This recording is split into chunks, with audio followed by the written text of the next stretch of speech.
we're grateful to be back for what's becoming a Thursday tradition around here at Chemistry Staffing. It's the Now What webinar series, and so today we're gonna be talking a little bit about what it looks like to lead our teams with hope and reality, which can be kind of an odd tension to navigate, especially in seasons like this. But before we dive in and introduce our guest today, just a couple of house cleaning things.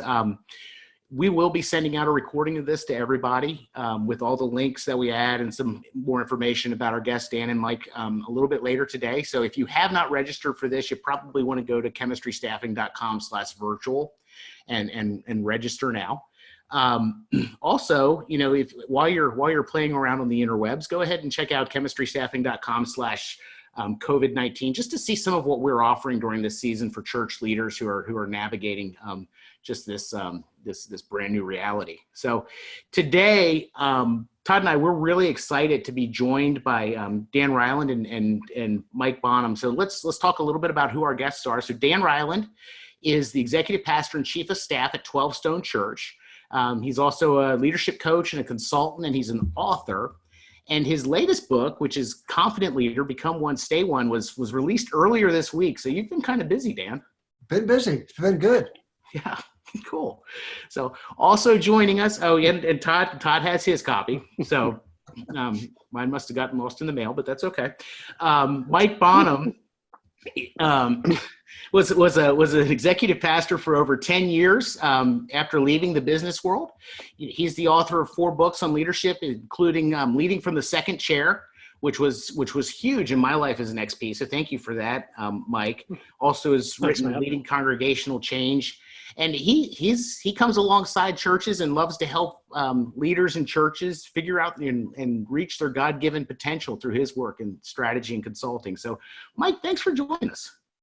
It's great to be here. Thanks, Matt. Yeah, and I also have to introduce Todd because I've heard over the last couple of weeks that I've forgotten to introduce Todd in these conversations, and so I apologize for that. So Todd Rhodes is my partner in crime and co-founder here at Chemistry Staffing. So Todd, thank you for joining us. Thank you. It is great to be here this week, Matt. So, all right, fellas. So let's dive in a little bit. So just we'll start off. I'll state the obvious because I that's what I do. This is an anxious time, right? This is a season that a lot of people are just kind of navigating, never taught about any of this in seminary, at least the seminary I went to.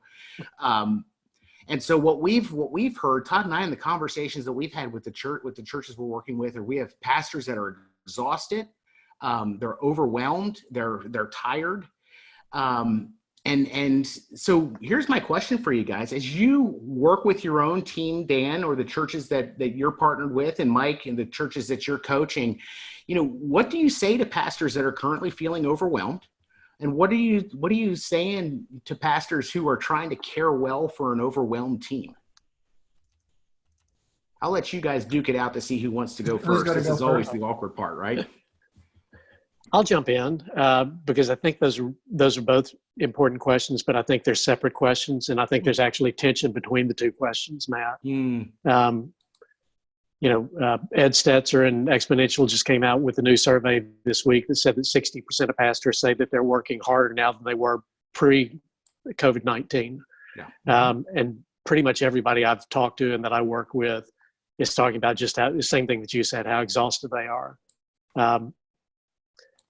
I think a starting point is just to acknowledge that because there can be a tendency in this moment to say, I've got to be the hero. I can't even acknowledge a weakness or acknowledge that I'm tired. I think naming it is a starting point, but then we got to go beyond that and be willing to put some boundaries in place. The lines are more blurred now than ever before between home and work, between personal life and work. And nobody else is going to put those boundaries in place for you. So at some point you got to say, I'm just going to turn off the computer. I'm going to turn off the phone. I don't have to respond to emails at 10 o'clock at night. I think for, the pastors that are feeling exhausted, asking for help, whether that's, seeking out some counseling help or just somebody to walk through this with, or asking people on staff to help them out becomes real important. You don't have to do it all on your own, but really being mindful of self-care. And I think the reason I said there's tension between those, I think it's incredibly important for senior pastors and executive pastors to take care of their staff, but that takes time. And if you're already burning the candle at both ends, it's hard to do that. So you need to start saying no to some. This actually, there's been all this creativity around what can we do in this stay-at-home mode. And now may be the time to prune back on some of that and say, we tried 10 things. 4 of them are really fruitful. We'll keep doing those. 6 of those aren't so fruitful, and we're going to cut back just because it's a marathon right now. It's not a sprint.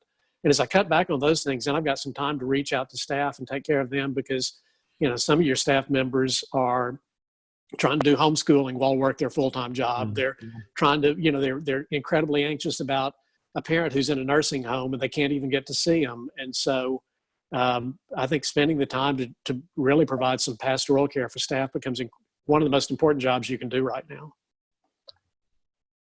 Yeah, I'll jump in. That's great, Mike. Couple of thoughts come to my mind. One of them, actually, I just did a little mini 5-6 minute video this week on one topic, but I'll give the 1 minute version of the 5 or 6 minute version, and that is, the stress that Mike's talking about is so real, and the pressure that comes in is so real, and so we actually talk about a super practical thing called pressure relief valves, and what are the pressure relief valves that you have, the healthy ones. We all know what unhealthy pressure relief valves. We don't have to go there. Although I did kind of confess to what I call the COVID eating machine. It's like, oh my gosh, I'm a pretty healthy guy. I eat pretty well, but I'm like this eating machine at home all the time. But the healthy pressure relief valve is the idea of what do you do before the pressure gets too big, before it's too great. Meaning like simple practical examples like somebody to talk to. When Mike said, own it. Is there a friend you can call and say, you know what, man, this is getting to me. Can we just talk for a little bit? Or somebody to help you. I really believe that when leaders have an increasing weight and load, we don't need someone to do all our work. But if we have somebody to help us just do a little bit, just to relieve a little bit of that pressure, or whether it's exercise or just quiet or whatever it might be, something you enjoy for 15 minutes or 20 minutes, that relief valve thing is a really big deal. And the most important point, I think, is to know what it is for, what's yours, what is yours, and to know how to measure when that pressure is getting high so you can keep that active and regular in your life before it's too late. The second idea is really completely different notion, and that is that inner character quality of adaptability. Right now, I think that is a huge trait that we're trying to encourage leaders to embrace. I'm trying to write about it, talk about it in our own team, and the ability to adapt to what's new, to innovate, to keep up. As human beings, we crave routine, we crave the same. We crave, we want what we know. We want predictability.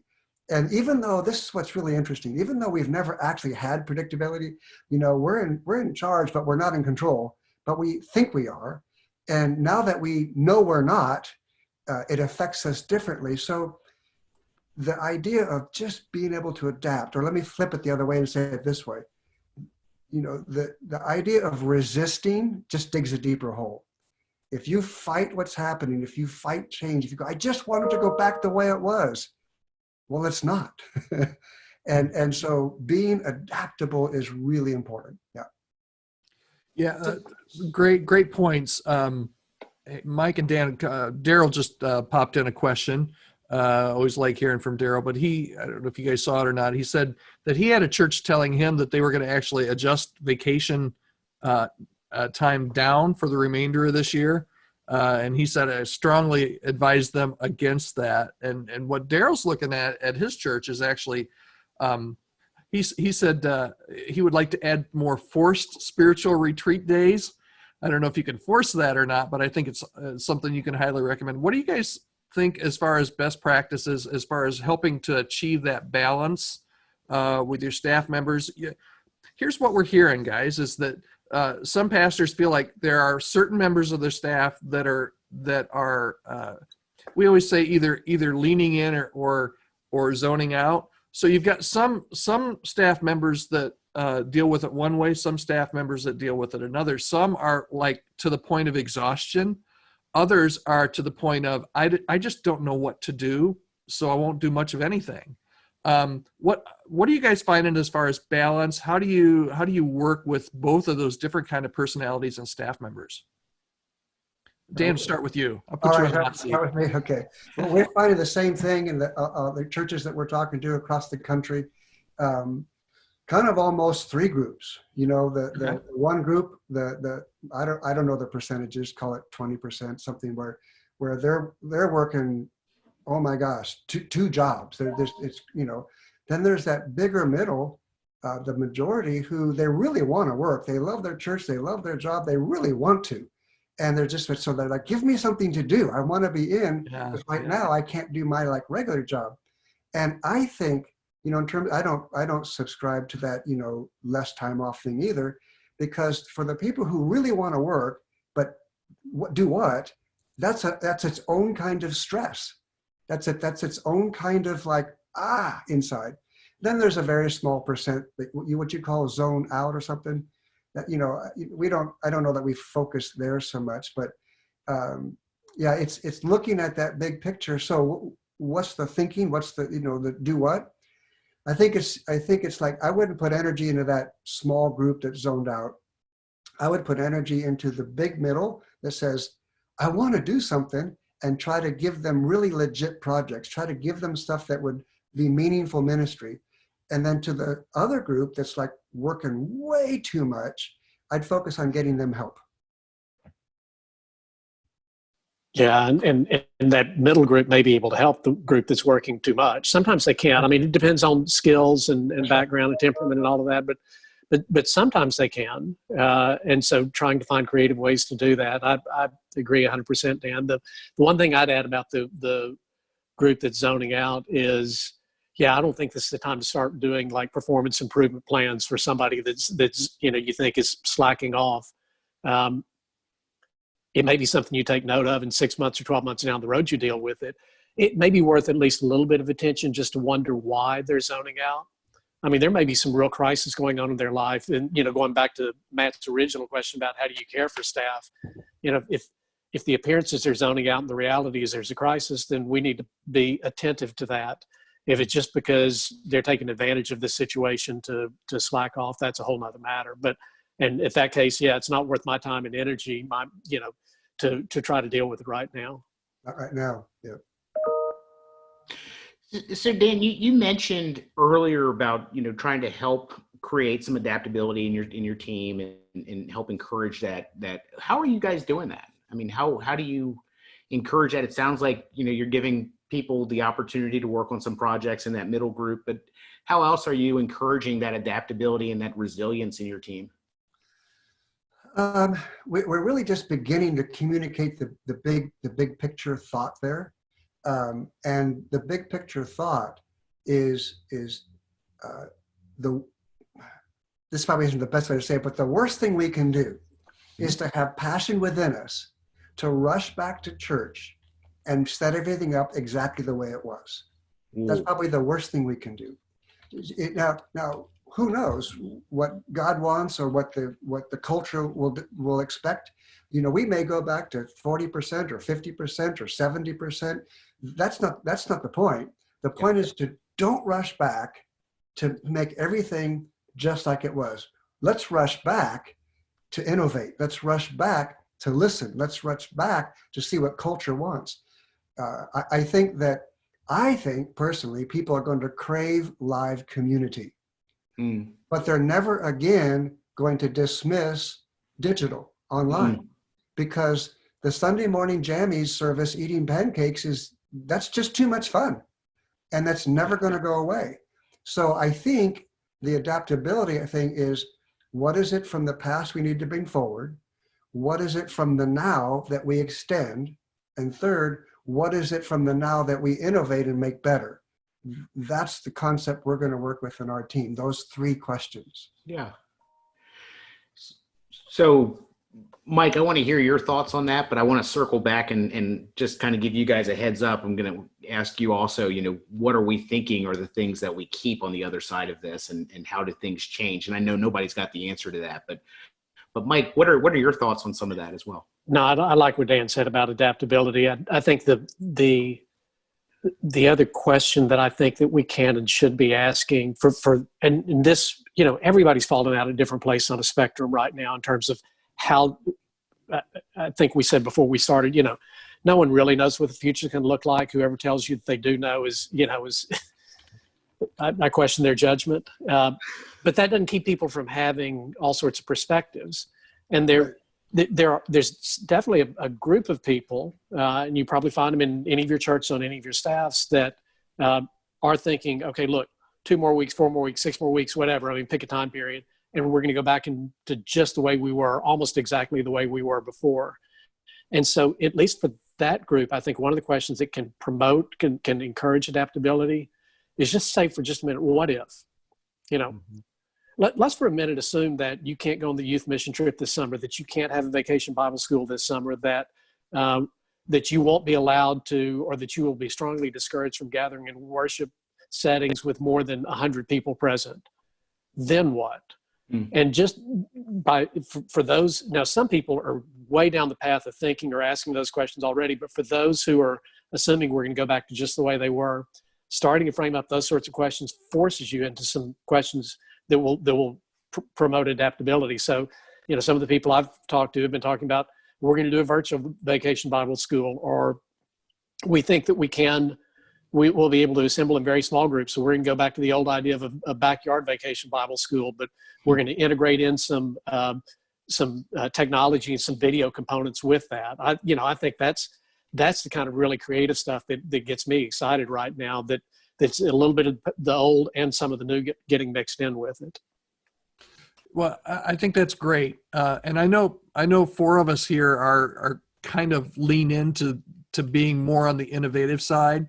Kind of what we're seeing, I'd love to hear if you guys are seeing this as well, is that the longer we head into this crisis, and as things continually change, and I know Dan, you're in Georgia right now, where they're starting to have those conversations where you're going from no one was meeting to now they're starting to open things up. So what does that look like? How do we iterate what this next in-person type thing happens? We're seeing a trend that pastors initially thought that a lot of us did, that things will get back to normal. And that's all good, because we all know what normal looks like and we know how to do normal, right? The longer that this crisis goes, though, the more reality starts to set in that this is not going to be normal as we knew it before anytime soon. So some pastors and church leaders are kind of, I don't want to say getting late to the game, but they're just now kind of coming into, okay, so now what do I do? How do I innovate, particularly if I'm not prone toward that innovation type thing? So I would love to hear what you guys are hearing, and what you guys are I guess just hearing from church leaders as far as when they start to think about innovation, as they start to plan. Where do they start? I mean, do you start with like a time-based plan? Like, okay, so maybe we'll be back in May. Maybe we'll be back in 3 months. Maybe this thing has to go until the end of the year. How do you plan out those different scenarios if you're a pastor thinking about where is this going for my church? Mike, start with you, or Dan, go ahead. Okay. Go ahead, Dan. You were leaning in. You've got an answer already, and I don't. Well, he's drawing me in. I'm getting fired up here, and I'm wanting to say, we don't know, tell us. Because Matt's right. No one really knows, but it is our job to think about these things. And so for us, it's time-based, but not really first. It's kind of a principle or a driving value that's driving us. Because right now in Georgia, we're talking about opening up haircut, salons or whatever, of course, which is, I can't wait because all of my hair, right? But we've just talked to the staff, and our decision is going to be, we're going to base our reopening based on when we think it's safe for children. That for us is our litmus test, where because you can't, they're not going to put masks on and be 6 feet apart. And when we figure out a way, whether culturally or the line is flattened or whatever it is, that we think it's safe and moms and dads think it's safe for all the kids to be back, that's going to be our marker. Now, is it going to be that clean and simple and easy? No, but that's the driving concept that's going to help us decide the date and the line. And Todd, here's what makes it tricky. At least in Georgia, stuff changes every week. Yeah. And so we're planning out conceptually how to do that based on that. So that's our kind of a big idea. We want to, and that's honestly one of the most complicated ones. And so if we could figure out one of the most complicated ones that we think is a heart level right thing to do, we don't know, we think that other pieces will fall in place. Because I want to hear what you guys think too, because this is all, we're all learning, but we think adults are going to come in 3 different waves. We don't think they're all going to come back. The ones who thought this was ridiculous, they're going to be back. They're going to be waiting at the doors. Mm-hmm. Then there's going to be a group who they're going to see what happened to those people first, mm-hmm. And then there's going to be a group, maybe some of the older ones, maybe some of the more cautious ones. They're going to say, you know what? I'm going to just hang tight. Love my church. I'll be online. We don't think it's going to happen all at once. We think it's going to be in waves. And honestly, that's okay. Let me add one more thing. I want to throw it to Mike here, but let me add one more layer on top of this, because our topic today is really how to communicate reality and hope. So like we were talking, I think before we went live today, Dan, about even politically, so you've got the struggle between those that want to keep everyone safe and those that want to reopen everything. And you're going to have those people when it comes to church stuff. Yep. You're going to have both sides of that. That struggle is going to be inside the church too. It's going to be with your staff. Yep. It's going to be with your board. It's going to be with your congregation. So given what you just said, let's take Dan's reality, and I'll have Mike address Dan's reality. Okay. So Dan's reality is we think that it's going to come in waves. We think it's going to be slower than what a lot of people think. How do you communicate the hope of where you're going to be in the present reality for those people that we want to get back at it and meet in our big room and worship together? How would you take that on, Mike, as far as the difference between being really hopeful, but yet giving a realistic picture as to where this thing might be going? Well, I want to add one more group into what Dan just said, or one more thing to what Dan said, which then plays into what I'm going to suggest about communication. I've heard 2 or 3 people tell me that they think that one of the waves will be people who probably shouldn't come back early, but will. So I've had a couple of different people say, I think our senior adults, kind of one of those vulnerable populations, will, if we open the doors, they will be there. They're so hungry to be back with their friends. They will take us opening the doors as being a signal that we've made a determination that it's safe. And so I think, as we think about it, I agree with what Dan said about, when is it safe to bring the kids back, but it's also, in my mind, when is it safe for older adults to come back, or how do we communicate that? And so I think as we think about communication with the church, I think acknowledging that we're going to have people at all different points on the spectrum is important. I think that setting in place some criteria, and this is something I would do with the leadership team, not just a senior pastor and executive pastor sitting in a room by themselves, but draw in your board or your elders, whatever governance structure you have, your leadership team, to say, what is the criteria that we would use for deciding that it's okay to come back? An easy one is if the government lets us, but it's got to go beyond that, around safety measures and around these different factors. And I think, to your question, Todd, about reality and hope, I mean, a reality is we'll have people that are scared to come back. A reality will be, when we're told that it's okay to come back, there will still be some amount of coronavirus floating around. But to me, the hope side, the positive side of it is let me trying to rethink how I want to say there's a suggestion maybe that there's implicit in there is that there's no hope in not meeting together. And, I think part of the hope message is the church is still being the church and doing some amazing things in this dispersed, socially distant reality. And so, part of how I deal with that tension of people saying, open the doors tomorrow, is to say, hey, there's amazing ministry that's going on right now in the way we're doing things. And yes, we will be able to gather again in the not too distant future, but we want to do it based on these criteria, based on keeping people safe and knowing that, God's going to be present with us, whether we're dispersed or whether we're together.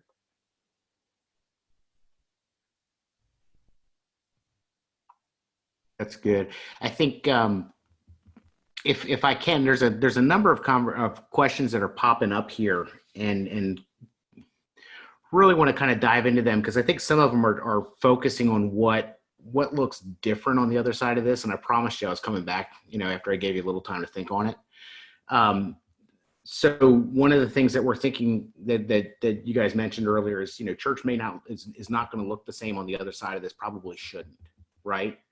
So we've got questions about people who are asking, how does preaching change on the other side of this? How does the Sunday morning presentation change on the other side of this?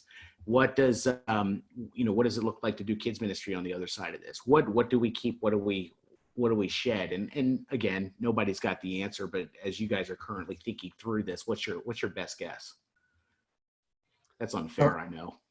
Yeah, well, but we're all acknowledging no one knows. And if someone's predicting, then, right. But I think for us, we tend to think first in concepts. We tend to think first in principles. So do we have a program and a map? No. Do we have a couple of concepts that we're leaning into significantly? Yeah. One, and neither one of these are new. So, but they're both going to be highly elevated for us. And one is participation. What we're watching happen particularly on the YouTube channel for our worship service, is people love to pop off and say what they're thinking, and this is great.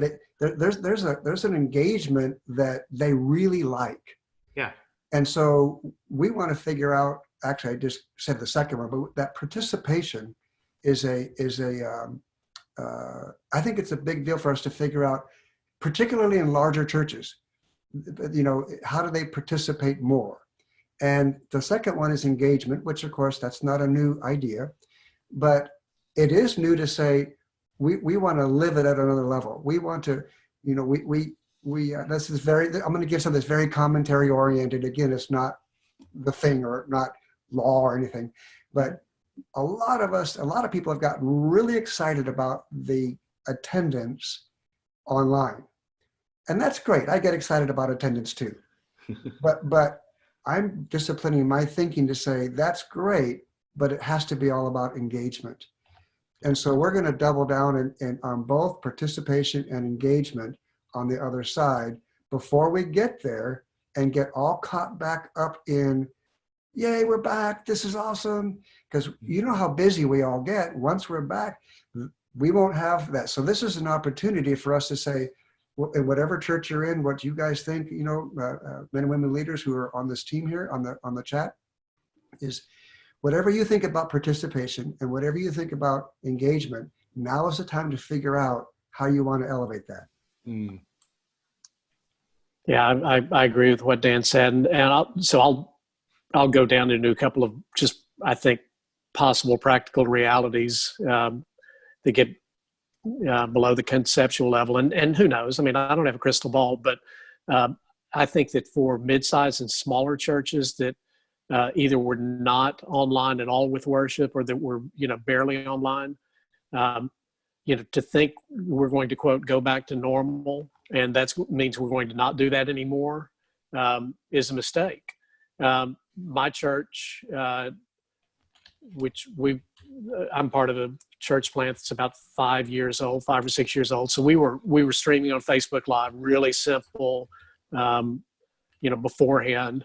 And now we've gone to a produced worship service, really high quality, really high quality. And so one of the questions, but it's being filmed, using, different components that are not live that are then spliced together to make the worship service on Sunday. High production value. So then if we go to this kind of phased in reopening, like Dan described earlier, once we have people in a room for a live worship service, are we going to go back to the old production mode, or are we going to try to maintain the high production value? I lead a small group. And of course, we've gone to virtual small group. Our attendance is much better now than it was before, which I hear from lots of people.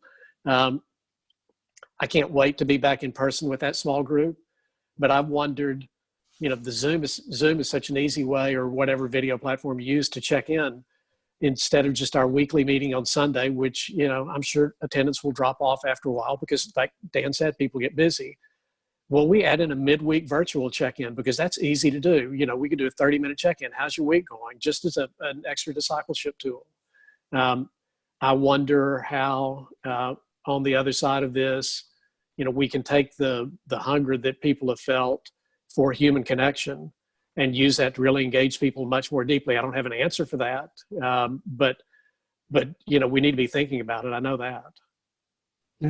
Mike, that's so good, and that this conversation just spurs ideas like the integration of two. Small groups could say, because how you get busy, people travel, people work, and what if if your small group meets on a weekly basis? They don't all, but let's say it does. You could meet 1 week live, and the next week you meet digital, and next week live, and next week there's all kinds of things where you could do to leverage it. I thought I saw a question run by the chat a second ago. I might have seen that. What's the difference between participation and engagement? That's a smart question. For me, participation is just in the moment. Somebody who participated in the moment, and that's great. But engagement is someone who's bought in and digs in a longer term. They're serving, they're engaged, they take a piece of the pie, they get some ownership in something, whether it's inviting people to church or evangelism or serving or a small group. That's engagement. Participation is just whatever it is in the moment, one and done. That's awesome, and I appreciate that input on the difference of those things. Want to go back just to something that both of you shared. So here's where I think the confusion is, and in my head, and maybe you guys can bring some clarity. Good luck with that in my head. But here's what's going on. Video works, okay? There's a lot of people that says you can't connect with people on video. You can't, 5 or 6 weeks ago, I think it was pretty prevailing thought that you can't do children's ministry virtually. You can't do youth ministry virtually. Well, guess what? When you're forced to, you can absolutely do kids ministry and children and youth ministry virtually. Dan, you mentioned that there are some people that are going to apps, and I've seen numerous Facebook posts where people are sitting in their lazy boy with their blanket and their cup of coffee and their dog on their lap, and it's a shot of them watching the video service.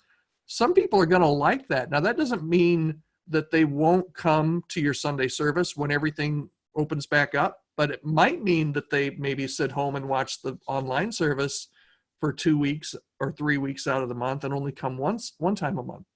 So I think in my mind, it's the struggle between what does this look like on the other side? Because people do need to have that physical touch and to gather personally, but the other side of that is that they can connect virtually and they can still feel that connection. And some people that are introverted are going to actually like that a little bit better. They don't have to sit through the greeting time at church, right? They can eat their popcorn and watch the pastor and take a bathroom break in the middle and not be embarrassed by walking out, all that kind of stuff.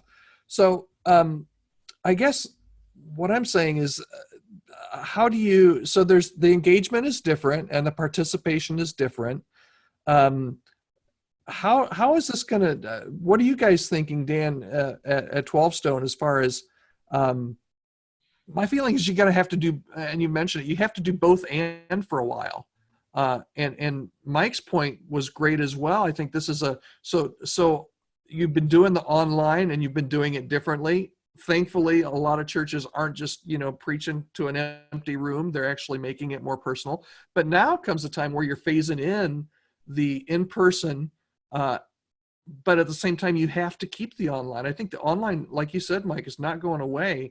But what are you guys thinking? Does that merge together so that the online stay different, or does it mirror what you're trying to do on your in-person as you get those back in?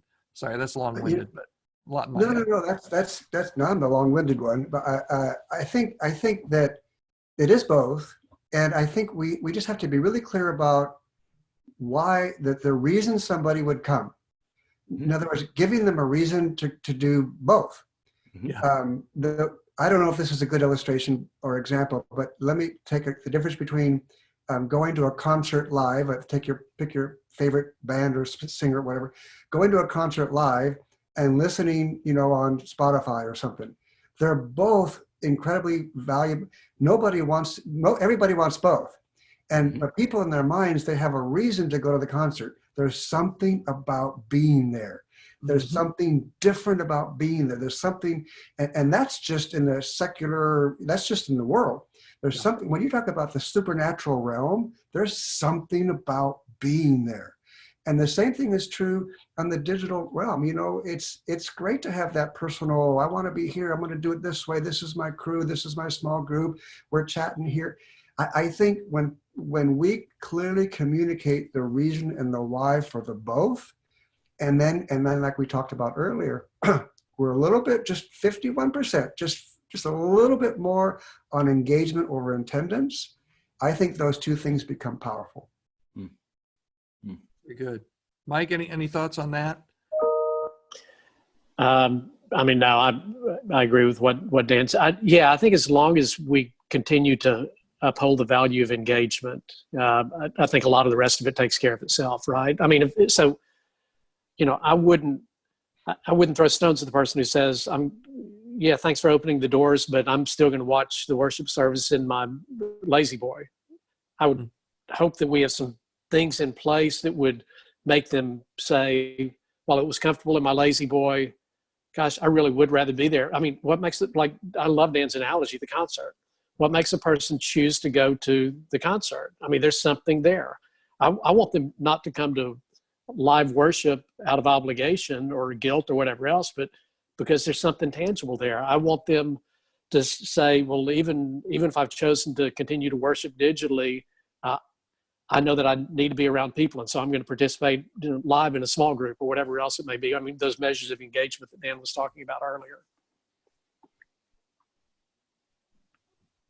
That's good stuff. So if you guys don't mind, I want to kind of pivot the conversation a little bit. We've talked a lot about some of the hopeful things, some of the things that are coming up. Can we talk a little bit about communicating reality? So a little bit how we do that. I think Kevin has a great question that I think can really lead off some interesting conversation for us. He says, do you think that pastors being honest with their own fears helps to convey hope and reality to folks, or as a pastor should we guard our true feelings a little bit?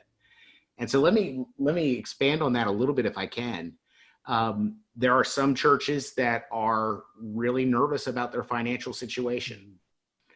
There's some churches that are nervous about needing to potentially lay people off. There's churches that are, deeply concerned about, what the future looks like. And so how do you deal with those realities in a way that is still hopeful, or how do you manage that tension? I think you have to do both, Matt. One of my favorite quotes or stories, it comes from Jim Collins' book, Good to Great. He calls it the Stockdale paradox. It's based on Admiral James Stockdale, who was the highest ranking POW in the Vietnam conflict. And when Collins interviewed Stockdale many years after, he said, how did you get through that, horrific experience? And Stockdale said, I acknowledged the brutal reality and I never gave up hope. And I think that's what we have to do as leaders. Max Dupree had a similar quote. I think we do both and in the same communication. So around finances particularly, we say, here's what our financial picture is right now. but here's why we're still hopeful about what the future may be, and whatever data you have to support that. But it needs to be a both and. I think if we don't communicate any hope, if it's just all gloom and doom, I mean, that's such a negative message for the congregation, and makes people want to give up. But if all we do is just communicate the hope, people think, are you out of touch with reality, is one risk. And the other risk, frankly, is, I can't tell you how many different nonprofits I'm getting emails from that are telling me, hey, we're so thankful for your support in the past. We're really hurting right now. Would you consider giving us money? And so as a church, if we say, hey, we're absolutely confident God reigns and he's going to get us through this, which is true, but then we don't communicate the other half around finances, specifically to your question, but hey, we're behind right now. Then we've almost encouraged our people, well, gosh, since they're doing so good, let me go ahead and send a check to, fill in the blank. And that's not very wise. Yeah, I echo Mike's thoughts 100%. I think we have to tell the truth, but telling the truth not in a form of panic, just we speak truth. But you can speak truth with hope, or you can speak truth with despair. And so I think we owe it to the board and the staff and eventually the congregation. I mean, we're not, it probably isn't the right minute right now, but to communicate what that means in terms of revenue and what happens and all. But for the right now, the practical part here, what we're seeing in churches across the country is when the communicator, the pastor, talks about what we're giving away, we're feeding the hungry, we're doing these things, those measures actually increase. The people give even more, that they're losing their jobs, but when they see the work of the church, the work of the gospel, when they're seeing the good that the church is doing, the church gets even more generous. And so I think being honest, I think twofold, telling the truth and being honest, but then extending ourselves into the community to not hoard it and keep all the toilet paper for ourselves, but to say, all right, what can we give away? What can we do? You can't give it, you can't help anybody. But what can we do?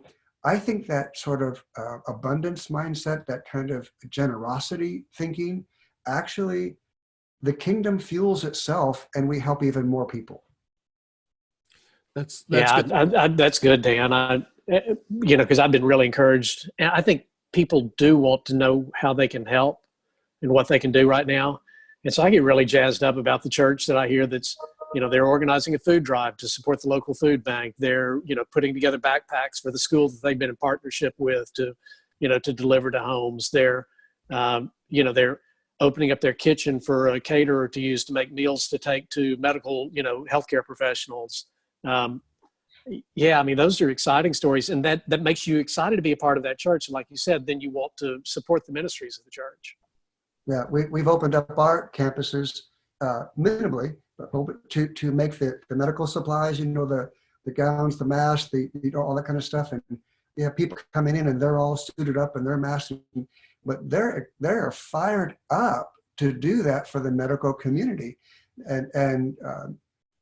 So I think people want to help. They want to give. They want to do it safe and smart, of course. So I love watching how this happens.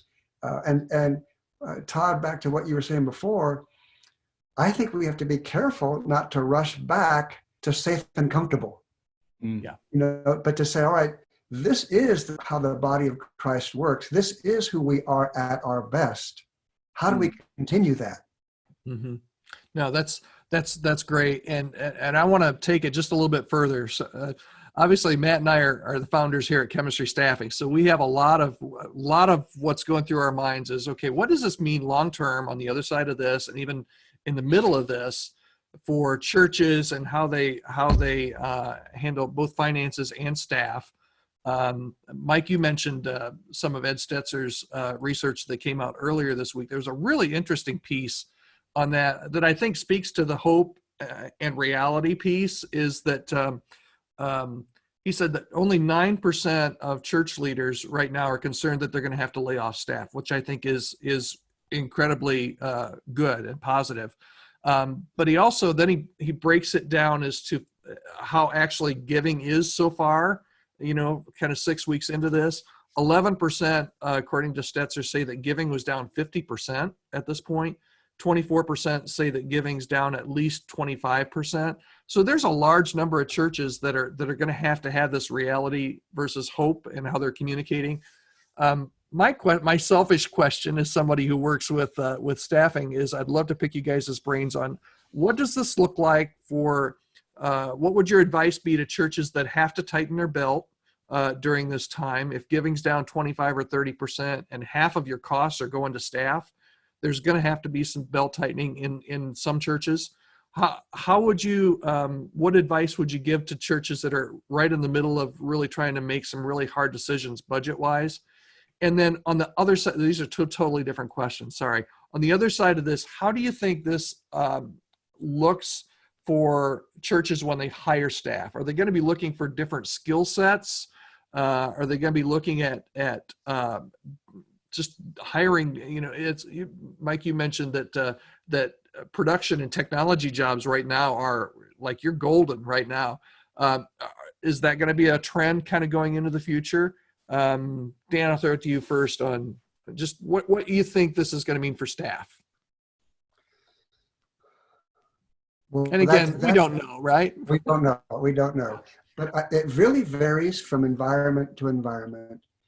For the staffs that consider themselves lean and mean, and their cash position is strong, I think there's a stability there that allows them to bridge to discover what the new looks like before they have to make those decisions. Yeah. Now that doesn't mean they aren't thinking about it, but for the staff that or the churches that maybe the income or the cash on hand, the day's cash on hand isn't as stable, and the staff is a little more fat, they're overstaffed. I think that's a more complex scenario, and decisions are going to have to be made. Then there's all the different categories of, there are some churches, if we're going to just really talk straight here, there are some churches that say, there's nobody on our team that we don't want on our team. We love everybody on our team.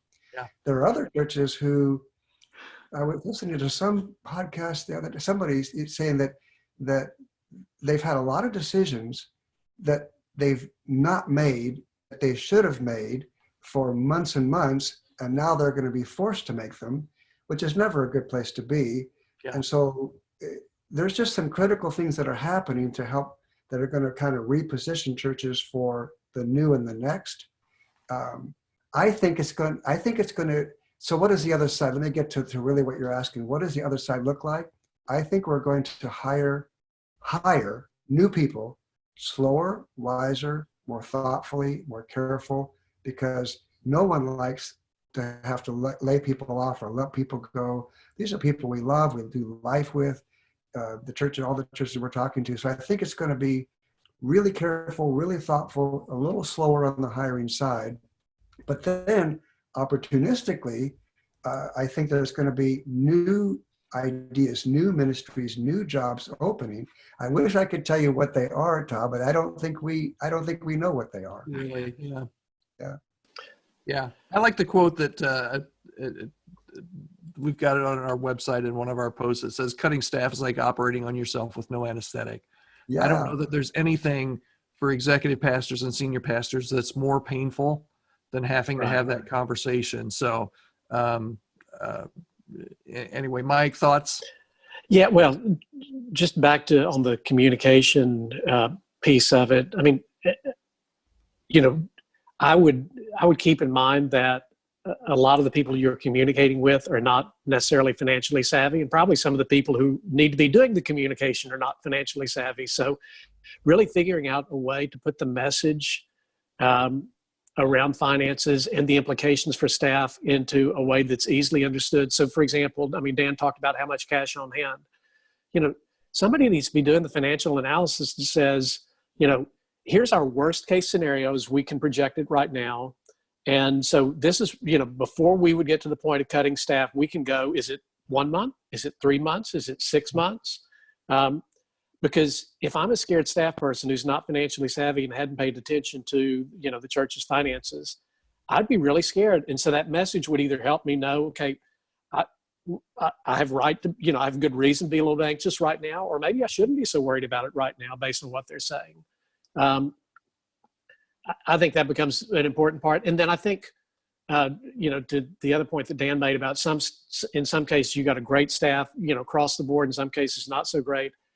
That to me then has implications for if you do have to start making cuts in your personnel budget, how do you think about it? Because if they're all great across the board, you start thinking about doing percentage pay cuts for everyone. Because it's like, we don't want to lose anybody, and we're a really healthy team. We all love each other. We can't imagine letting anybody go. On the other hand, if you're overstaffed, as Dan mentioned, if you have some people who really haven't been pulling their weight, you create a lot of resentment if you say, hey, guys, we're going to do 20% across the board pay cut, which means that the people who've been killing themselves for these last several weeks are going to take a pay cut. And the people who weren't killing themselves before coronavirus and have continued to goof off during coronavirus are going to get the same pay cut. And it's like, really? That's how you reward me for how hard I've worked? So, yeah, I mean, those are the kind of things that I think go into the staffing question. Mm-hmm. The one other thing on the other side of it that I thought of is, I bet that one of the interview questions that becomes a lot more prevalent is around innovation and adaptability, going back to some of the things we've talked about before. I mean, if I were interviewing a staff person 6 months from now, I think I would say, so how did you innovate in the midst of, all that we've gone through over the last year? That's good. Yeah. And the person who fumbles over that answer becomes a whole lot less attractive than the person who says, well, I'm the children's person, and we were out writing chalk messages on driveways of all of our kids, and here's how we did our online children's ministry. They kind of go through that list. I'm like, that's the person I want. Yeah, that's good. That's awesome. I was talking to somebody yesterday, and they used it was kind of a new phrase on me, but they talked about every pastor right now needs to know what their cash runway is. And I thought that was a good way to put it. So if like what Stetzer's research showed that, what was it, 24% say your giving is down 25%. If you're a pastor or church leader and your giving's down 25%, it's really important for you to know what that cash runway looks like, what those 3 months, 6 month, 9 month scenarios look like as you move forward, just to kind of keep the reality in effect as well. One last question we're going to have time to get to comes from Kevin. I'm going to throw this to you, Matt. If a church has a staff person, get ready. If a church has a staff person that is needed to be cut, we were just talking about this, what's the danger that the church faces in making it a financial issue rather than, and making it a financial issue and taking the easy way out rather than really addressing what the core main issue is? Oh, you're kicking this to me? I'm giving you the easy questions to this. Thanks. Yeah. Well, besides the danger of integrity, I think there's that's a good place to start. But I think the message, that probably signals some cultural issues. I think I forget if it was Dan or Mike were mentioning that some churches had been delaying decisions that they needed to make for quite some time. Mm-hmm. If you're going to make the cut, at least be honest. Don't go say, hey, this is a financial issue when it's really, something else that's going on. Be honest about it. Care well for people. Don't lie to them about why you're letting them go, and do some aftercare in that. And that probably sounds like a shameless plug for some of the transition coaching that we're doing with churches that are laying staff off. And I promise it's not, but curious to hear y'all's thoughts on this before we wrap this up. I mean, what is the danger besides morale and everybody kind of knowing it's a lie from up front? That's enough for me. I mean, I just want to acknowledge it's a pretty common practice to use the financial difficulty to get rid of staff that have not been performing all along. I'm not saying it's right, but it's a really common practice. The only other thing I would say is, depending on that's a place where I would try to consult either with an in-house HR or labor law expert or somebody on the outside, because laws do vary a lot from one state to another. And if you're going to be honest with them and say it's for performance issues, but you've never told them any of that, you never documented it, depending on what state you're in, you can get yourself in trouble in a hurry. And that's as much as I'm qualified to say right now.